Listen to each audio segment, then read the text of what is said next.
आपल्याला माहितीचा अधिकार कायदा म्हणजे RTI ॲक्ट तो माहीत आहे बरोबर, पण कधी विचार केलाय का की जेव्हा इतका मोठा कायदा लागू होतो तेव्हा सुरुवातीला येणाऱ्या अडचणी कशा हाताळल्या जातात? त्यासाठी कायद्यातच एक सेफ्टी वॉल्व असतो. माहिती अधिकार कायद्यासाठी तो होता कलम 30. चला आज ते सविस्तरपणे समजून घेऊया. हो, हा तोच कायदा आहे ज्याने सरकारी कारभाराचे दरवाजे ते सामान्य माणसासाठी अक्षरशः उघडले. माहितीचा अधिकार अधिनियम 2005 हा भारतीय लोकशाहीतला एक खूप मोठा मैलाचा दगड मानला जातो, ज्याने पारदर्शकता आणि उत्तरदायित्वाला प्रोत्साहन दिलं. पण विचार करण्यासारखी गोष्ट आहे, जेव्हा एवढा मोठा शक्तिशाली कायदा एकदम देशभरात लागू होतो तेव्हा काही अनपेक्षित अडचणी तर येणारच नाही का? मग त्यांचं काय करायचं? त्या कशा सोडवायच्या याची काही सोय कायद्यातच आहे का? तर आज आपण काय काय बघणार आहोत. सगळ्यात आधी माहितीचा अधिकार म्हणजे काय याची एक छोटी ओळख करून घेऊ. मग कायद्यामध्ये अडचणी दूर करण्यासाठी एक खास तरतूद असते, ती काय आहे ते पाहू. त्यानंतर आपलं मुख्य लक्ष असेल कलम 30 वर, त्याचं सविस्तर विश्लेषण करू.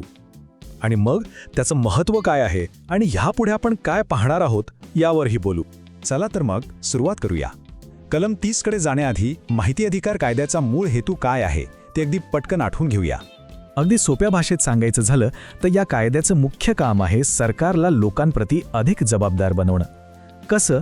तर प्रत्येक नागरिकाला सरकारी कामकाजाबद्दल माहिती मिळवण्याचा हक्क देऊन. याचमुळे तर पारदर्शकतेला खऱ्या अर्थाने चालना मिळते. आता येऊया त्या खास तरतुदीकडे. बघा, जेव्हा कुठलाही नवीन कायदा बनतो तेव्हा तो बनवणारे खूप हुशार असतात. त्यांना माहीत असतं की सुरुवातीला काही अनपेक्षित अडचणी येऊ शकतात. त्यासाठी ते कायद्यातच एक बॅकअप प्लॅन ठेवतात. ह्याच बॅकअप प्लॅनला कायदेशीर भाषेत अडचणी दूर करण्याची तरतूद असं म्हणतात. याचा अर्थ काय? तर कायदा लागू करताना काही अडचण आलीच तर ती दूर करण्यासाठी सरकारला तात्पुरते आदेश काढण्याचा एक विशेष अधिकार दिला जातो.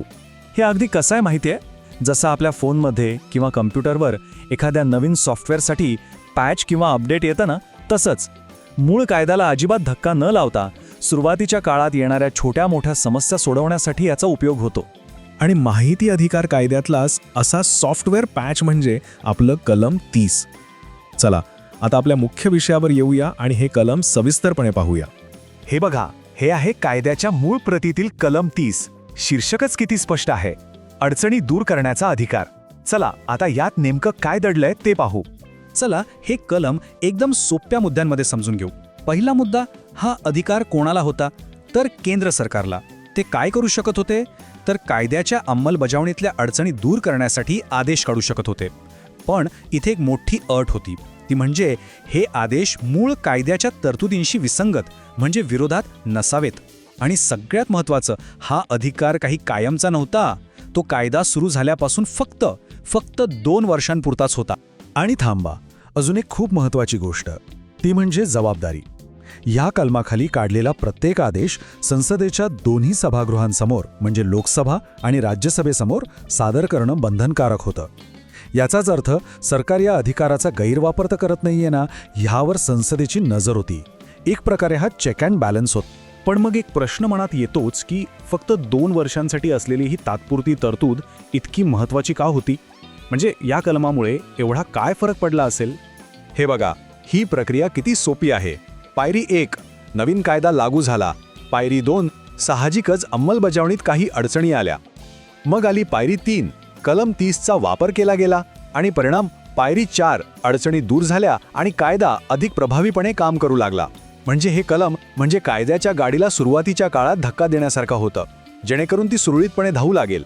थोडक्यात सांगायचं तर कलम 30ने एका सेफ्टी नेट किंवा सुरक्षा कवचाचं काम केलं आणि याचमुळे भारतातील एका अत्यंत महत्त्वाच्या क्रांतिकारी कायद्याची सुरुवात ती कोणत्याही मोठ्या अडथळ्यांशिवाय अगदी सुरळीत झाली.